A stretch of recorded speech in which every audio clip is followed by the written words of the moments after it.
بسم اللہ الرحمن الرحیم۔ سودا کی شادی قبیلہ کلب کے ایک شخص حارثہ بن شرجیل سے ہوئی تھی۔ سودا اپنے 8 سالہ بیٹے کو اپنے میکے لے کر گئیں تو وہاں ایک انتہائی قیامت خیز حادثہ پیش آیا۔ قبیلہ بن کین بن جبیر کے لوگوں نے ان کے پڑاؤ پر دھاوا بول دیا۔ سب کچھ لوٹ کر لے گئے۔ یہ ظالم جن لوگوں کو پکڑ کر لے گئے ان میں سودا کا پیارا بچہ زید بھی تھا۔ ان دنوں طائف کے قریب عکاظ کا میلہ لگتا تھا جس میں ہر طرح کی ضرورت کا سامان بکتا تھا۔ اس میلے میں یہ لوگ زید کو بیچنے کے لیے لے کر پہنچے اور حکیم بن حزام نے بچے کو خرید لیا۔ حکیم بن حزام حضرت ختیجہ رضی اللہ تعالی عنہا کے بھتیجے تھے۔ حکیم بن حزام کو بچہ بہت پسند آیا۔ وہ اسے لے کر اپنی پھوپھی کے پاس پہنچے اور اپنی پھوپھی کی خدمت میں اسے نظر کر دیا۔ کچھ ہی عرصے کے بعد حضرت خدیجہ رضی اللہ تعالی عنہا کا نکاح حضرت محمد صلی اللہ علیہ وآلہ وسلم کے ساتھ ہو گیا۔ حضور نے اس پیارے بچے کو حضرت خدیجہ رضی اللہ تعالی عنہ کے ہاں دیکھا تو اس کی عادات و اطوار آپ کو بہت پسند آئیں اور آپ نے حضرت خدیجہ رضی اللہ تعالی عنہا سے اس بچے کو مانگ لیا۔ حضرت زید رضی اللہ تعالی عنہ کی قسمت کھل گئی اور وہ سرور کائنات کی خدمت میں پہنچ گئے۔ اس وقت حضرت زید رضی اللہ تعالی عنہ کی عمر صرف 15 سال تھی۔ اس کے چند سال بعد ہی حضور کو نبوت سے سرفرازہ گیا۔ حضرت زید رضی اللہ تعالی عنہ آپ صلی اللہ علیہ وآلہ وسلم کی خدمت میں رہتے رہے اور ان کی خدمت گزاری اور غلامی رنگ لائی۔ تاریخ کی کتابوں میں ان کو محبوب رسول کے نام سے یاد کیا جاتا ہے اور حضور کی سرپرستی میں سب سے بڑی سعادت جو حضرت زید کو ملی وہ یہ کہ خدا نے اپنی آسمانی کتاب میں ان کا ذکر فرمایا۔ ہزاروں سال سے کروڑوں انسان ان کے نام کی تلاوت کر رہے ہیں اور رہتی دنیا تک اسی طرح نہ جانے کتنے انسان کرتے رہیں گے۔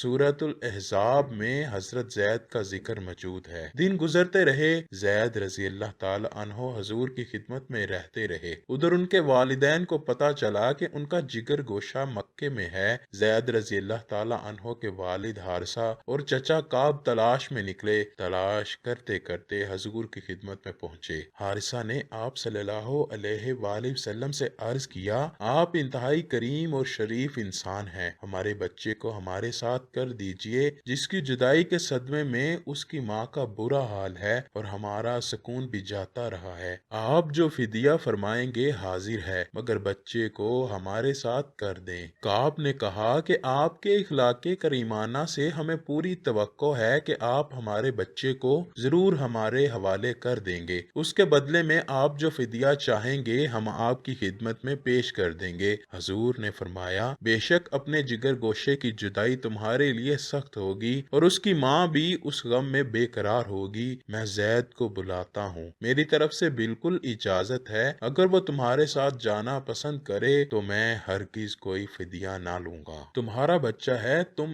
اسے بالکل لے جا سکتے ہو۔ ہاں، اگر وہ میرے پاس رہنا ہی پسند کرے تو میں ایسا آدمی نہیں ہوں کہ جو شخص میرے پاس رہنا چاہتا ہو اور میں خواہ مخواہ اسے نکال دوں۔ حضور کی یہ بات سن کر کعب اور حارثہ بہت خوش ہوئے اور بولے کہ آپ نے تو یہ انصاف سے بڑھ کر درست بات فرمائی ہے۔ بے شک آپ زید کو بلائیے اور اس سے معلوم کر لیجئے۔ زید کے والد حارثہ اور چچا کعب بجا طور پر یہ خیال کرتے تھے کہ زید جو ہی انہیں دیکھ لے گا ان سے لپٹ جائے گا اور پھوٹ پھوٹ کر روئے گا اور اتنے دنوں کی غلامانہ زندگی بسر کرنے کے بعد وہ آزاد ہو کر اپنے ماں باپ اور اپنے گھر کے لوگوں کے پاس پہنچنے کے لیے بےتاب ہو جائے گا۔ حضرت زید رضی اللہ تعالی عنہ بلائے گئے۔ حضور نے زید رضی اللہ تعالی عنہ سے پوچھا، تم ان دونوں کو جانتے ہو؟ زید نے کہا، جی ہاں، یہ میرے والد ہیں اور یہ میرے چچا ہیں۔ حضور نے فرمایا، اچھا، تم ان دونوں کو بھی جانتے ہو اور مجھ سے بھی واقف ہو۔ میری طرف سے تمہیں پوری آزادی ہے، تم چاہو تو ان کے ساتھ چلے جاؤ اور چاہو تو میرے ساتھ رہو۔ مگر یہ کسی عام انسان کے الفاظ نہیں تھے، خدا کے رسول کے الفاظ تھے۔ حضرت زید رضی اللہ تعالی عنہ اس عظیم ہستی کی غلامی میں تھے کہ جن کی غلامی کے مقابلے میں دنیا جہاں کی بادشاہی بھی کم ہے۔ حضرت زید نے ایک نظر باپ پر اور چچا پر ڈالی اور حضور کی طرف دیکھتے ہوئے فیصلہ کن انداز میں کہا، میں تو آپ صلی اللہ